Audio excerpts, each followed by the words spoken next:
second example of finding the inverse algebraically.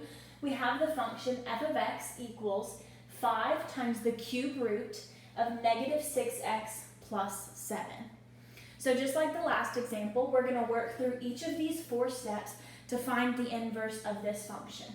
So step 1, we need to replace f of x with y. So we get y equals 5 times the cube root of negative 6x plus 7. So now for step 2, we need to switch x and y. So we're just going to swap the places of these 2 variables. So our equation is going to become x equals 5 times the cube root of negative 6y plus 7. So the x and the y just switched where they were in the equation. And then step 3, we need to go through and solve for y. And step 3 is always going to be your longest step when finding the inverse algebraically. So we're going to work our order of operations backwards. We start with addition and subtraction.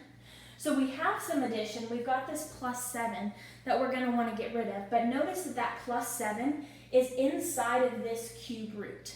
So that cube root has to be taken care of before we can do anything with that plus 7. So we can't do anything with addition and subtraction yet.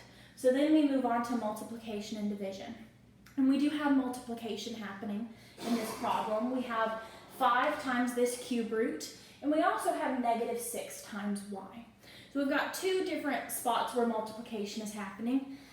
So we can take care of that 5 that's in front of our cube root, but just like the plus 7, that negative 6 is inside of the cube root. So we're going to have to get rid of the cube root before we can worry about the negative 6.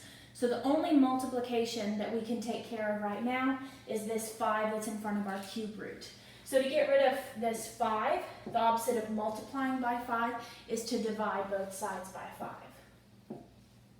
So when we do that, we get x over 5 equals the cube root of negative 6y plus 7.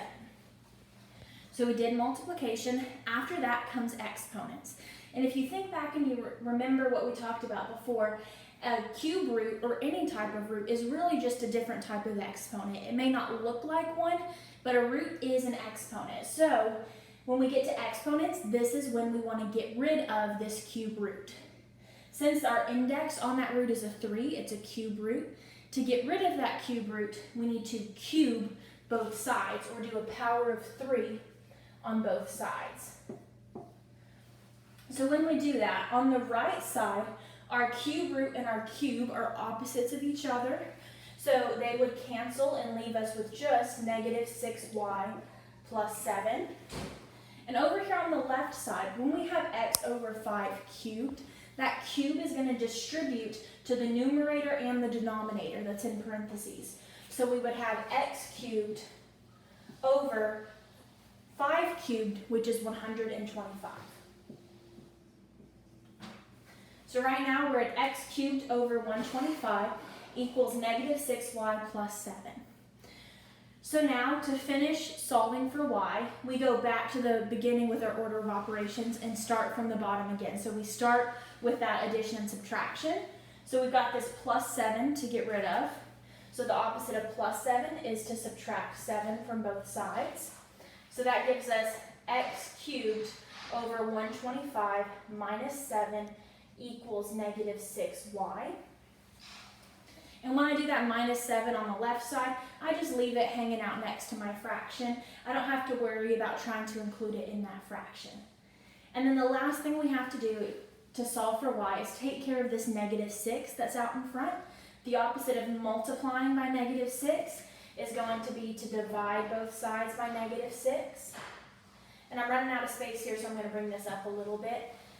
So we end up with x cubed over 125 minus 7 over negative 6 equals y. So we've accomplished step 3. We solved for y. So now time for step 4. We need to replace y with f inverse of x. So the left side of our equation is going to stay the same. We still have x cubed over 125 minus 7 over negative 6 equals step 4, replace y with f inverse of x.